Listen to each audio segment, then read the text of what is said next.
Anansi and the Fancy Dress Party.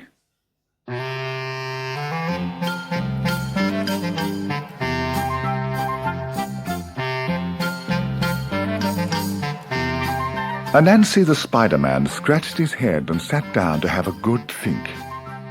Like all the other animals, he had received an invitation to King Leo's fancy dress party.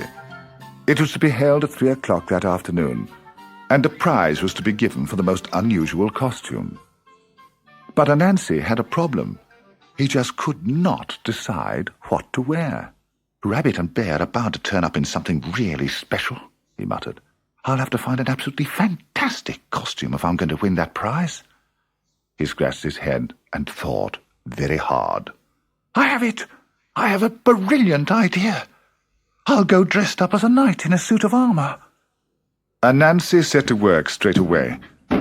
He took a wheelbarrow to a scrap heap down the road and collected a huge pile of metal.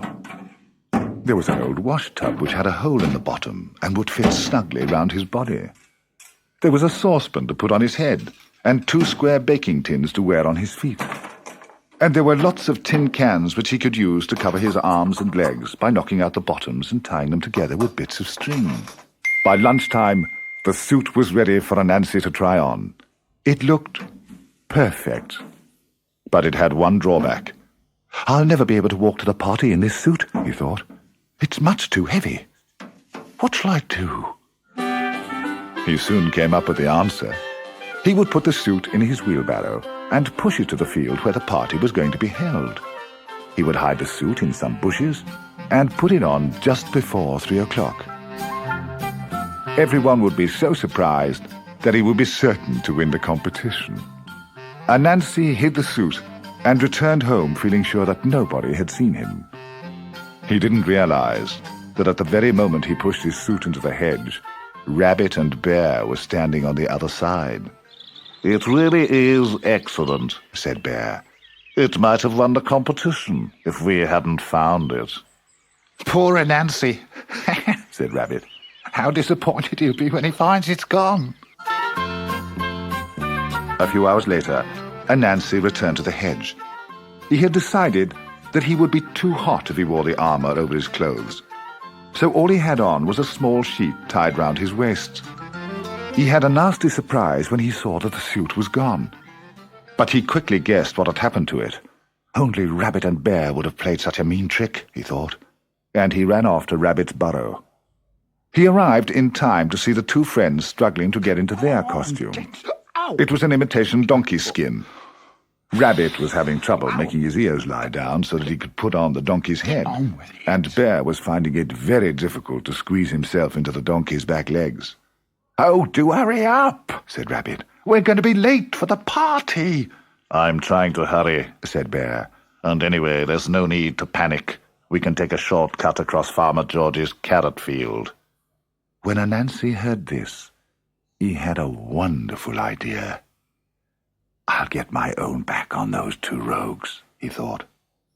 "I'll tell Farmer George about the very strange donkey that's about to enter his field." A few minutes later, a very odd-looking beast stumbled into Farmer George's carrot field. The front legs were much shorter than the back legs, and the head was only a few inches above the ground. "Just look at all those lovely carrots," Rabbit said, smacking his lips. "You know I can't see anything," said Bear. "What's more, we really are going to be late if you don't get a move on." At that moment, Farmer George crept up behind the strange donkey. He was holding a big, strong stick, and he was very angry. "That Rabbit and Bear are always after my carrots," he thought. "Well, now, I'll teach them a lesson they'll never forget." And he brought the stick down hard on the donkey's back. "Oh!" yelled Bear as he stumbled forward. "What was that?" "Don't push," said Rabbit. "I'm going as fast as I can." Then Farmer George struck again. He struck the donkey's back so hard that Bear collapsed on top of Rabbit. "What's the matter with you?" gasped Rabbit as he tried to wriggle away from Bear. But then he got a great blow on his head, and Bear got yet another on his back. "Help! cried the two friends together. "We're being attacked by a madman." As the blows came thick and fast, they frantically struggled to get away. The donkey was a writhing mass of limbs until finally the skin split in two and the friends ran as fast as they could across the field. Anansi had never seen anything so funny. Bent over with laughter, he walked away, heading straight for the field where the party was being held.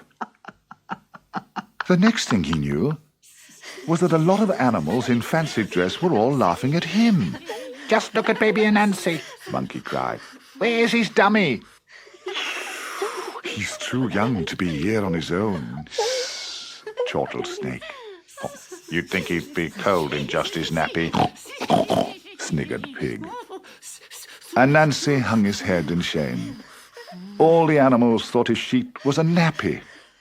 How he wished he'd never thought of making a suit of armor. But then King Leo spoke. "Nobody but you, Anansi, would think of dressing as a baby. Your costume is so unusual, you deserve to win the competition." The other animals agreed. After all, the Spider-Man had given them their best laugh for weeks.